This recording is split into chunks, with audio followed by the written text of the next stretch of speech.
Hello, my name is Mars, and welcome back to I Was a Teenage Exocolonist.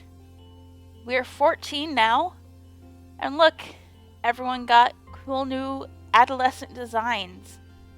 I say something pick-upable here. I forget, did I check if there's anything new in the depot this year? There still is not. I have all this money and nothing to buy with it.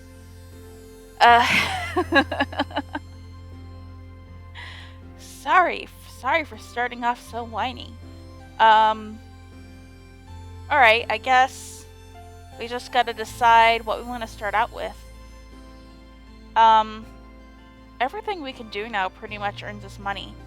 So, since we're getting up there and stressed a little bit, let's find the thing we can do that nets us the least stress. Tutoring, 10 stress. Xenobotany,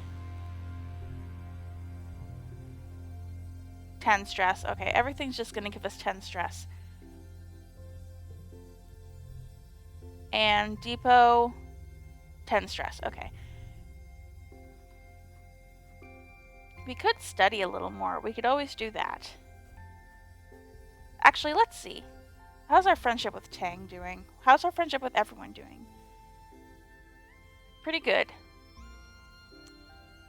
I feel like I want to improve my friendship with Cal a little bit. I like having Mars, Tang, and Cal be my 3 main friends, so, since Cal's friendship is currently the least, and Xenobotany will get us some friendship with him, let's do some research. You visit Cal and Socks before your work shift one morning, just to check up on them. As you expected, Cal has Socks out for her twice daily playtime. "Hey, Solana," he says, waving. "Look what I taught Socks to do." At his gesture, Socks stands up on her hind legs and wiggles her upper body at you like she's waving too. It's impressive. Who's a smart girl? You are. Next, Cal gestures in a circle, and Socks curls up in a ball. Then he raises both hands in the air like a scary monster, and Socks rears up and chitters menacingly. Cal says, "Pew pew," and Socks rolls over and sticks all of her feet in the air. You count at least 14 legs. What happens when she outgrows her box? Yeah, I definitely feel like this event is supposed to happen before the last event we got with Socks. That was definitely a glitch. That event showing up. How do you find food for her? Cal looks distressed. It's really hard, he admits. She eats so much right now. Tons of leaves and grasses. And those rocks, of course. I think she swallows them all together and chews it up in her guts like a float cow. Her teeth look like they go all the way down her throat. I don't know if I can keep hiding how much food she eats, though, Cal says sadly. What happens when she outgrows her box? Socks clambers up Cal's arm, almost toppling him over with her weight, and curls up across his shoulders like a scarf. She looks seriously heavy. Well, people hardly use this barn anymore, Cal says, adjusting her weight. It's just storage. Maybe she can live in the rafters. You're pretty sure your mom comes in here often, as the head of geoponics, but you hold your tongue. Socks hasn't been discovered yet. Maybe she's just really good at hiding. Does she get lonely? Cal says, looking down at the ground. I think so. She used to sleep all the time, and now she needs to run around and climb a lot more. I still come here every morning and evening to let her out, he says defensively, and she goes back into her box right away when I tell her. She's a good dilly pillar, I promise. She knows she's not supposed to go outside without me. He pats her snout. I think maybe she's just not a baby anymore, you know? Yeah, and I feel like if we were supposed to be getting this event now, we would see Socks in Cal's image. I don't know. A little bug. It's not that big a deal. A little bug just like Socks. Oh boy. Okay, our goal is 28. I think these are pretty good cards to get. And then we can just get... Yeah. That's pretty good, right?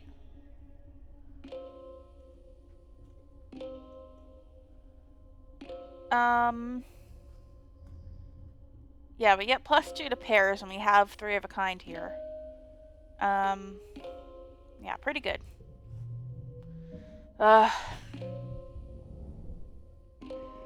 More biology, more organizing, more kudos, and some stress. Okay. It's your birthday. You wake from a night of blissfully peaceful dreams. No nightmares, no premonitions, just a pleasant feeling of contentment. You stretch your arms over your head, blinking in the watery, quiet sunlight that seeps through the porthole window.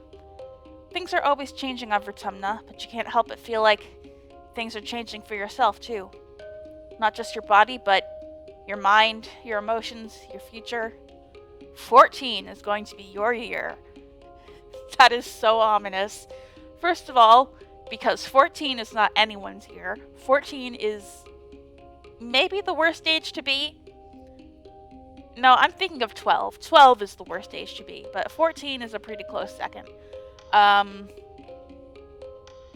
also, that confidence, Solana, I don't like that confidence because it's gonna get struck down. Oof. Your parents have been working around the clock since the last attack, trying to get the fields right again in time for this year's planting. Spark snow has already started falling, and every day they come home complaining about having to clear it. They asked you to ping them when you're awake so you can share birthday breakfast in your quarters, instead of sitting shoulder to shoulder with everyone else during breakfast service in the canteen. You fire them a message and lie back in your bunk, watching dust motes float lazily in the light. After a minute, there's a knock at the door. It's Auntie Sedent. She sweeps into your room in a bustle of skirts and shawls and sits down beside you on your bunk. Oh, look at you, she says. Happy birthday, beautiful. 14 years old. She leans in and gives you a motherly kiss on the forehead. It's been years since she took care of you in the children's creche, but all the kids still call her Auntie and think of her as a close relative. Her sweet baking bread smells as comforting as it ever was. She sits back and takes one of your hands in both of hers. Solana, ever since I held you in my arms as a baby, I knew you were so special, so important. You're becoming a young woman, but I want you to know I will always, always be here for you. Just like your mom and dad, she says firmly. Okay, we get a card out of this. Smart for my age. Thanks, Antecedent. I don't want to grow up, Auntie. I want to grow up. 14's going to be my year. Thanks, Antecedent. She smiles and tucks an unruly lock of your hair behind your ear. I guess you're old enough to call me Aunt Anne now if you like. Or even just Anne. Antecedent? Is that her name? Antecedent? That's a grammar name. I actually like that. Now come on in here, Aunt Anne says, spreading her arms wide. Give us a great big hug. You hug her, enveloping yourself in the warm and familiar softness of her. Over her shoulder you see Anemone standing in the doorway. Well, her hair, anyway. She's been growing it out, and there's no hiding it behind a corner. She skips into your quarters. Happy birthday, bud, she says, bouncing on your bunk. Way to get older. Enjoy being 2 years older than me for a few months. Thanks. It's good you're both here, Anne says. Now that you've both been menstruating for about a year. Anemone makes a face and mutters yuck, but Anne continues. You're both eligible for the cessation implant. Among other things, it will prevent the bleeding and pain and the emotional roller coaster of your monthly cycle. Ooh. Mom! Anemone hollers. Gross. Do you have to tell everyone about my cycle? I just don't want to get pregnant, okay? Anne laughs. Well, yes, that is the among other things part. But I don't expect you two to be needing that part for a few years, right? Yet, right? Anemone looks disgusted by the prospect. Or maybe just by her mom talking about it. Aw. We get a flirt option with Anemone, but I'm not really into Anemone in this playthrough. I mean, I like her a lot. I love her hair.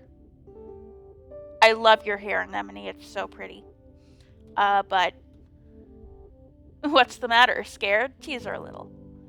No, Anemone exclaims, punching you in the arm. No, of course not. It just super sucks that now everyone's talking about how I'm becoming a woman and how I'll finally look different than my brothers. Duh. She points at you. Don't you start too. I'll kick your ass at sports ball, even with cramps. Your parents finally arrive, still damp from the fields and bringing in the smell of crisp, tangy snow on their clothes. Oh, look, birthday visitors, your dad exclaims. Anne, are you staying for breakfast? Anne reaches into her bag and brings out a stack of tiffins. No, thank you, but I brought your order with me from the kitchen, seeing as I was stopping by. She pats her hand one more time. Happy birthday again, Solana. You'll always be my baby, even when you're all grown up. Your mom shakes her hand as Anne and Anemone leave. Oh, Anne, she laughs, sentimental to the core. She starts laying out the cutlery for breakfast. But I don't know how the colony would manage without her in the children's crèche, she says, and points a fork at you. Family is more than the people that birthed you, Solana, and don't you forget it.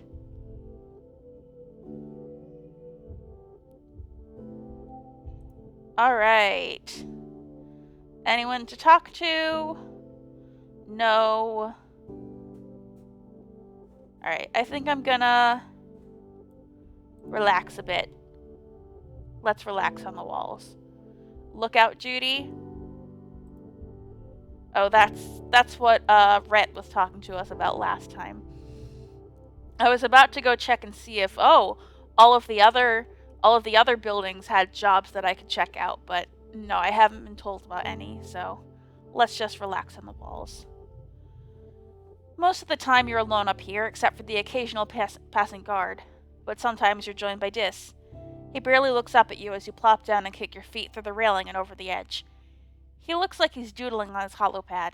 You see all sorts of plants, mushrooms, little creatures with too many eyes or too many legs.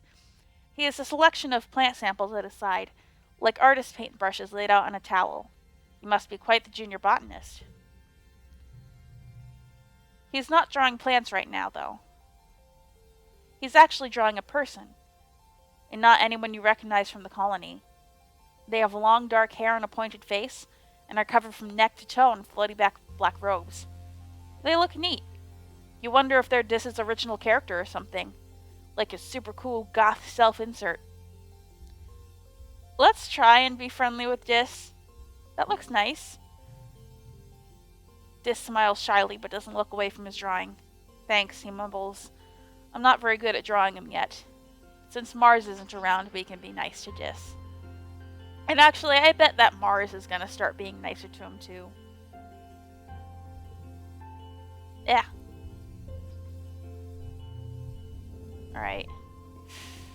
Hooked on your hollow palm. Oh, look at her. She's so cute. I would much rather get rid of wondering or discovering. A 3 card is pretty good. Especially for straights. So I don't think... Actually, and let's look at this too. Nope, that's one of my highest value yellows, so I'm not getting rid of either of these.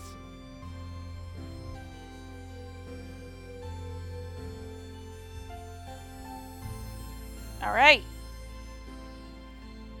Let's look and see if there's anyone to talk to. There is not. Alright.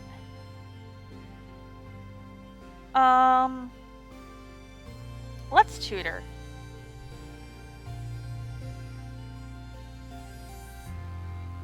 I love how studying gives us more stress than working. That's funny. We could actually, study just to increase friendship with Tang, but, Actually, you know what? I don't know how long studying is going to be available to us. And after that, I don't know what options there will be to hang out with Tang. So, maybe we should take advantage of this while it's here. Engineering. To further your engineering knowledge, you're taking a mini-class with Chief Engineer Instance on the construction and maintenance of your hollow palms. These devices are engineered bismuth crystals, embedded in your palms when you start school. They use the heat and electric current of the human body to power themselves, to talk to each other, and connect to the holonet, congruence's massive repository of information. You can barely remember life before yours. Holopalms were commonplace by the time the Vertumna group first formed on Earth, and the square bismuth is grown in the lab, Instance explains. So the physical device itself isn't hard to maintain. The difficulty is in the display and touch interface. Instance opens her holopalm, displaying a visible projected screen floating above her palm. As chief engineer, she also has one of the fancier versions that combines with a pair of eyeglasses to superimpose a projection right onto what she sees. The interface relies on plasma voxel generators, which require extremely small components that are impossible to nanoprint. The material will have to be mined from Vertumna itself. Tang raises her hand. Is it possible to hack these devices, she asks? If the biological and electronic interface is so thin, is it possible to hack the human body? In a way, we've already begun to hack the human body, Instance replies. What do you call gene tech? Everything the body does and is capable of depends on 4 nuclear bases in different configurations. It's no different than congruence.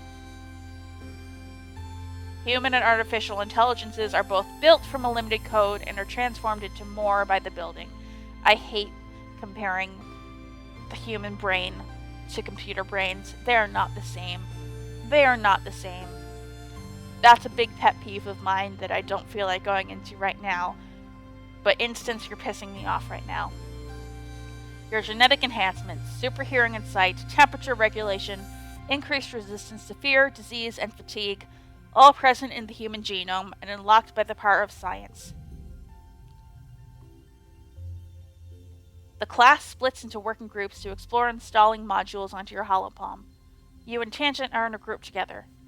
She begins installing a mod that will let her scan inorganic materials and get a reading of their chemical compositions. I got this one again. I could have just gotten rid of this one. Download your own mod.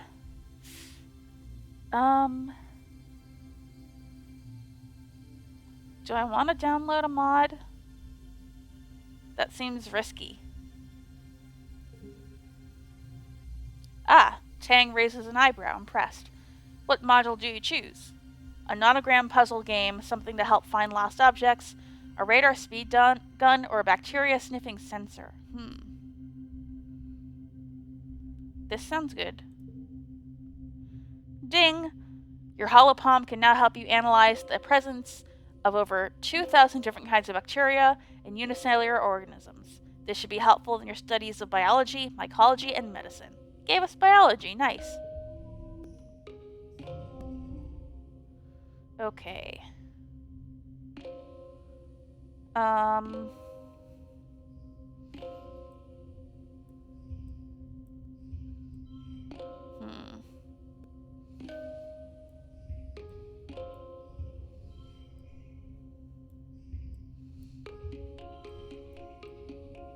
Hold on, I think I'm gonna do this.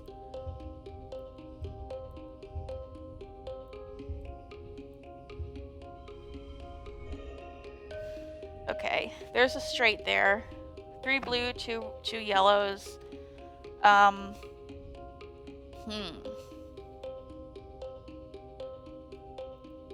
could change this to blue. No.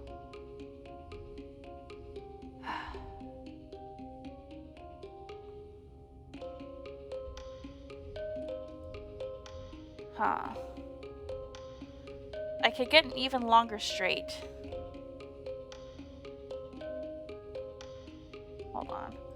Hold on, let me... Okay.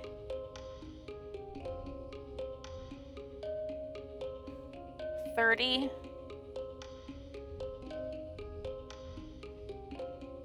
Hold on, I think I'm gonna do this. Hell yeah!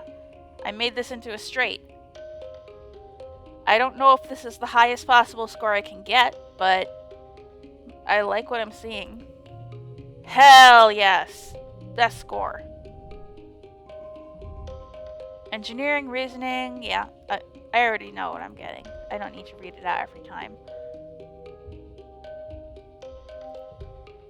Ah, Tang wants to talk to us. Hey there! You spot Tangent leaning against the wall outside engineering. She's yawning, rubbing her eyes and staring off into space. She startles as you walk up. Oh, Solana, I was just taking a short break. Tired? Yes, she says simply. I didn't sleep last night or the night before. I was working on a bonus assignment for biology class. You haven't slept in 2 days? More like 3, she replies, then pauses for another jaw-cracking yawn. But as I said, I'm tired. Even my enhanced body has limitations. Oh right, 'cause she has the mod that lets her sleep less. You look at her quizzically. I don't need sleep as much as other people. It's a genetic... What's it? She says foggily. You know, a DNA enhancement. I guess sometimes even I forget to do it. I should set myself a reminder. Hollow, add to schedule, sleeping nightly, 2300 for 3 hours. Her holopalm emits a tone in response. Tangent nods sleepily. That should do it, she murmurs. Her eyes are practically closed. Let's find you somewhere to sleep. Tang follows you obediently into the engineering wing, too tired to protest. You slip into medbay to grab a blanket and pillow off a shelf. By the time you return, Tang's already fallen asleep, curled up in an egg chair in the waiting area. You gently place the blanket over her, and she hums happily before going slack with much-needed sleep. Nice. No one else wants to talk. Oh, Dad. Hey, Dad.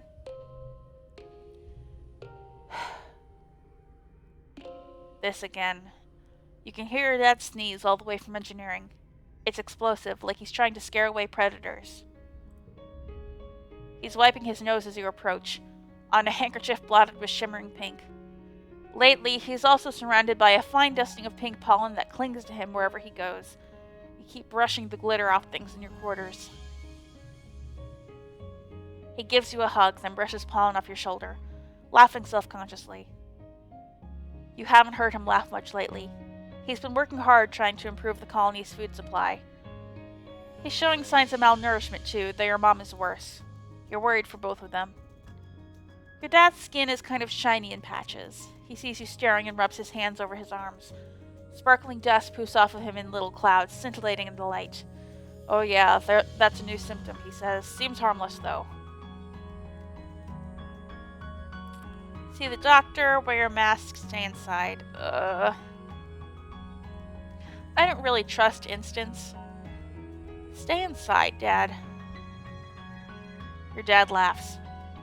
You and your mom, 2 soybeans in a pod, she said the same thing. You wait for him to follow up with some explanation for why he's not listening to both of you. He doesn't. He just turns his attention back to his work. Your dad sniffles. Gosh, I feel like someone stuffed a whole potato pod up my nose, he says. Like I could just poke a stick up there and pop, fresh potato juice. Oh, Dad, gross. He just grins. What? It's true. You follow his gaze out to the fields and the lands outside the gates. Wonder if the foragers could use an extra hand? He muses to himself. Yeah, maybe I'll join them out there tomorrow. Neither of your parents are taking proper care of themselves. They're so stressed out from the poor harvest and low food supplies. They try not to let you see it, but you can tell. Maybe your dad is right. A little seasonal illness is nothing compared to the danger of running out of food. Dad, come on, please take care of yourself, please. I don't want to lose you. Let's see. Let's see. What would Mom give us? Ooh, log.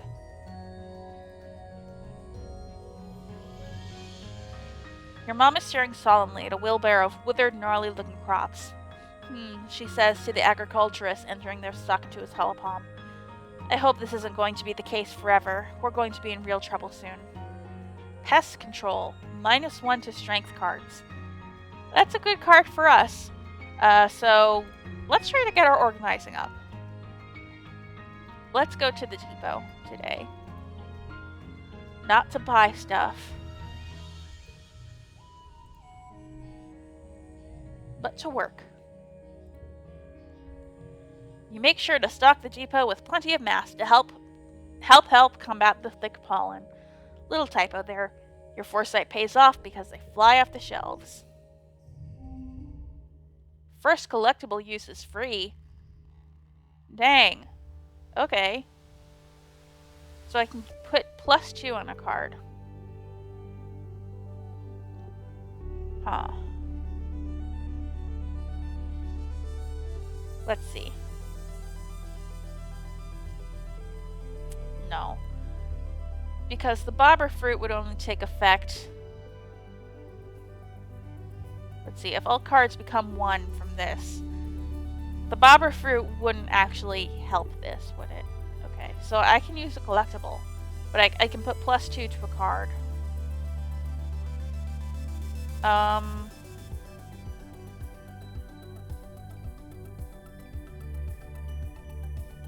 Okay, hold on.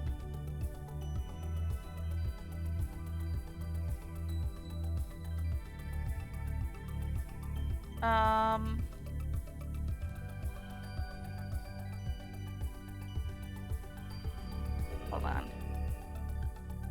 No, not that. +2 to this. And that becomes a big straight. Okay.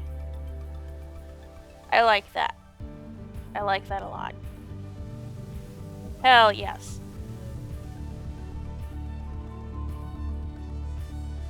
God, we have so much money and nothing to do with it. Yes, we have 80 organizing. You're at lunch with your parents. Sliced soy cakes and watery broth again. Great. When they put down their cutlery and look at each other, then you. Solana, your mom says, there's something we should tell you. We've tried to shelter you from some things, but we think you should know why we've been working so hard in geoponics. There's a meeting after lunch, and I want you to come with us. Okay. You follow your parents to the council room. Mars is also tagged along, and you take a seat near them as your mom and Aunt Anne stand to address the council. After Unicott officially calls the meeting, she gestures to your mom. I'm not going to mince words, your mom says firmly. All of our efforts to increase food production in geoponics have failed, especially given the failure of the pixie beans. The destruction of the fields during the last attack put the nail in our coffin. By the end of the year, the colony will run out of food. So here's a thought. If we hadn't gone into xenobotany and discovered the weirdness of the pixie beans, would we have food right now? It would have been food that eventually would have killed us, sure. But would we have food right now if we ourselves hadn't gone into xenobotany and examined the pixie beans? The rest of the council murmurs in concern. You and Mars exchange horrified looks. You've been doomsaying about our food supply for 2 years, Flulu, Rhett questions. Do you mean to say we're past the point of no return? Your mother nods grimly. I'm afraid so. Even with rationing, without securing a Vertumnan food source, our supplies will run out by wet season. She gestures to Anne, whose face is grave. Anne and I have gone over the supplies and come up with food plans. We've crunched the numbers. Your mom sighs and spreads her hands. I'm sorry. Geoponics should have been producing better by now. We should have been able to wean ourselves off soy rations. During wormhole transit, when we lost our hydroponics in the hull breach. She sighs again. I know I've said it so many times, but our crops just don't grow here. We needed those algae tanks. We needed the microbial soil from Earth. It's not Mom's fault. It's not. The survival of the colony shouldn't rest on one person's shoulders. It's not fair. She's been working harder than anyone. She did everything she could. The council mumbles agreement. You decide they probably never really blamed her or your dad. The only holdout is Mars, who crosses her arms and grumbles that it's clearly a problem with leadership. So what do we do now? Instance asks. Starving to death isn't an option. No, it isn't, your mom replies. We need to secure our food source this year before our rations run out. We're working double shifts in geoponics, but it's not enough. We need more people planting, tending, turning the soil. We need more hands. I can pull back the surveyors and focus on foraging native plants, Utopia offers. Even the young folks can help if they've proven themselves around the survey equipment. I'll send out a holo message later. Forage. I doubt I can forage. Starving. Great. Physical skill increases reduced by 1. Thank goodness I'm not focusing on those. This has been the burden of geoponics for too long, Udicott says. It's time we all step up for our future. The council nods in agreement. Your stomach rumbles ominously. Oh, love it. Love it, love it.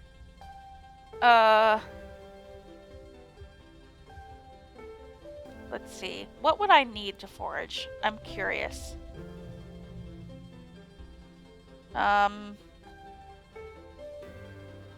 I would have needed to prove myself earlier, I guess. Okay. No one wants to talk. Oh, Mom? Guess what? I'm very organized now. You hardly ever see your mom. She's up before sunrise and doesn't come home until well after last sunset, spending all of her time in geoponics. It's like she thinks she can just outwork the famine. Guess what I learned today? You tell her about the bedbug infestation you've been helping Mars with. On the down low, because Mars doesn't want anyone to know she has bugs. On Vertumna, bedbugs are as large as your toe and can burp up acid. It sucks. You had to pull out everything from her room and take it to laundry or incineration, then get in there and scrub down every corner of her room, while Mars squealed every time she saw a bug. It was a whole day clean, but by the end, Mars's room was sparkling and everything was put back even better than it had been before. Good job, kiddo, your mom says. I remember bedbugs back on Earth. Never thought I'd miss them. Vertumna has it way worse. Yeah. We're so dang organized. Alright. We've done our other 2 jobs today. Let's tutor.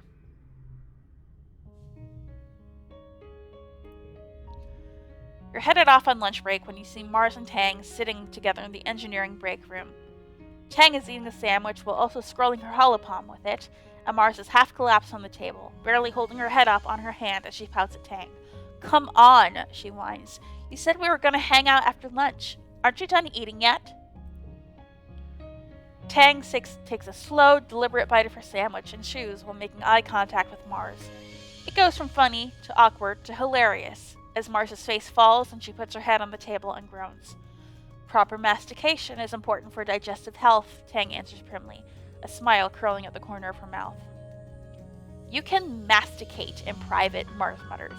What are you reading, and how is it more important than me, your best and only friend on the planet? Just something for work, Tang answers. It's really interesting.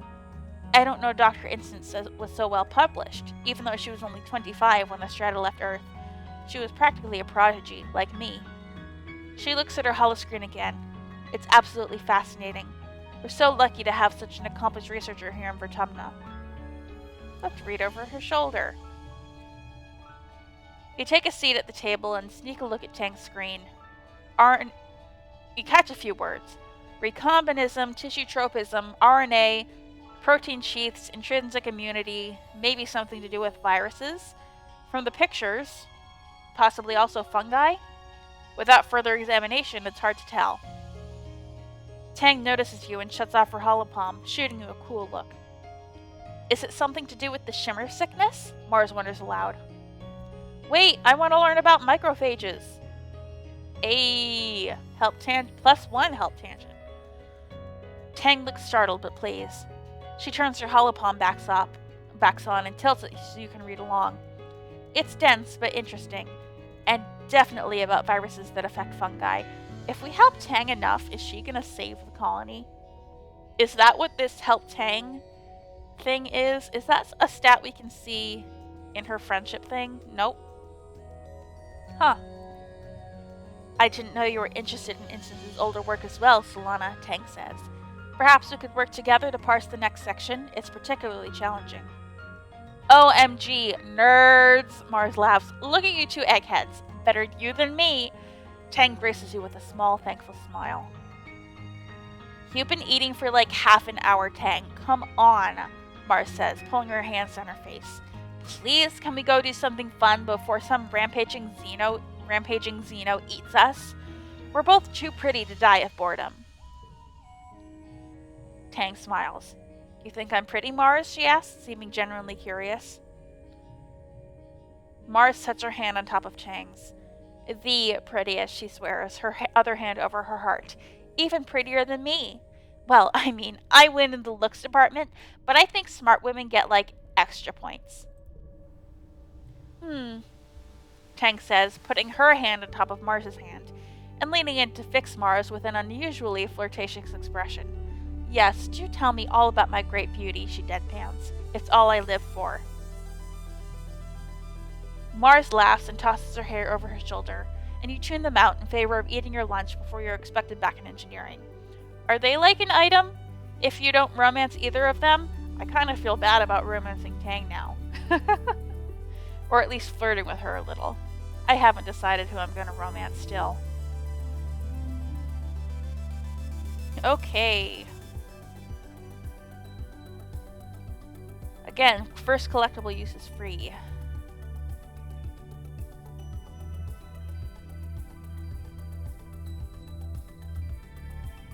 Hold on.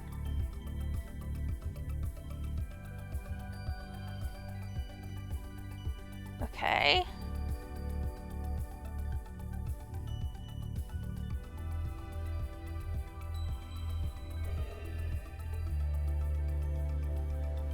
Two of a kinds.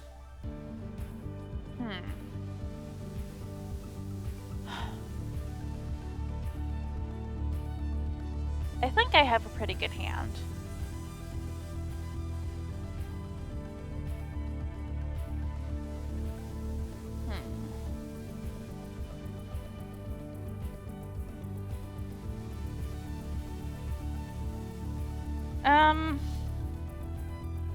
God, I should get rid of these Xeno eggs. I don't need them. Let's add +2 to this one. Just for the sake of increasing it a little bit.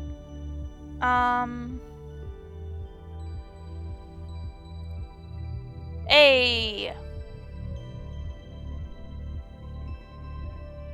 There's our moderately stressed face.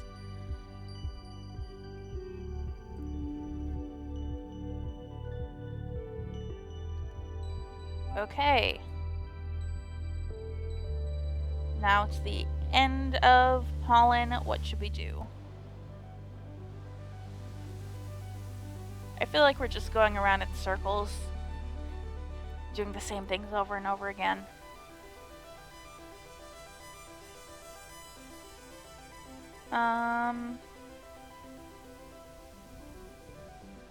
Let's do xenobotany. The mood in geoponics is tense. Everyone is working themselves to the point of exhaustion trying to get enough plants in the ground to survive this year. You bring your mushwood samples into the lab. You're going to study these and revolutionize the use of mushwood lumber. Maybe. Study this mushwood. I lost one. How many do I have left? None. Damn it. You examine the mushwood under a microscope and take notes on its cellular structure. Part of the reason it needs to be harvested and wet is because the cells get so saturated that they lose structural integrity and turn to, well, mush during glow. Alright, how many gem cards do I have? I feel like that's something I should be paying more attention to. Sharing is caring has a gem, but I rarely draw that. This has a gem. I don't have a lot of gem cards actually. I have a few cards that synergize with gems, but not a lot of actual gems. I think I need to pare down this deck a little bit, honestly. Studying the exact process by which the cells take in water leads to a breakthrough. It might be possible to hack the process and stop the mushroom trees from taking on too much water during wet. If they don't take on as much water, they won't take as long to dry. +1 colony defense. Ooh. Is that a stat I can keep track of?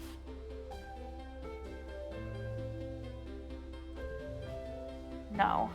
You should be able to develop a spray that loggers can apply to the fruiting body of the mushwood, the part that sticks out above ground, to close its pores. Reducing negative pressure in the body should stop it from pulling so much water from the mycelial network underground. This is great. Logging will be much more efficient now. I think defense is a stat that you see at the end of a year, like in the year overview or whatever you want to call it. That shows you what cards you got, how much friendship you gained with people, that kind of stuff. Alright. Okay. Damn, I got a lot of cards. I'm not going to use you, Cal, unfortunately.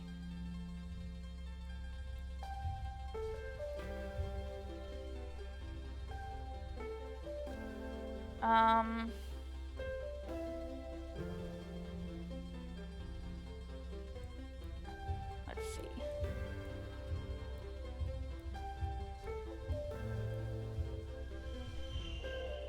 Hey, I reached the super goal.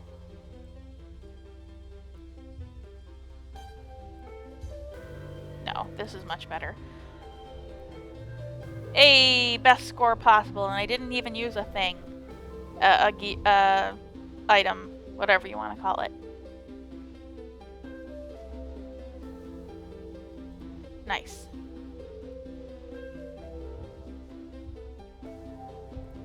Alright, it's dust. It's summer, and I think that means it's time to end the episode, because that's how I've been doing it so far. Hey, there's a flower in the ground. Pick that up.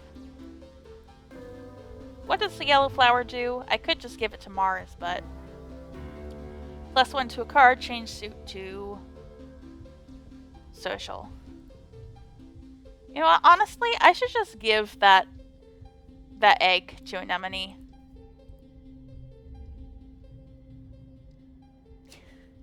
Anemone grabs you by the shoulders. Solana, you gotta help me, she says urgently. Mom keeps talking about how we're all gonna start having babies, and she gets this look about her. I don't want to have any scungy babies. Anemone shudders with her whole body. Why'd I gotta be in a girl body anyway? I'm tougher and stronger than lots of boys, and no one's telling them they gotta have babies.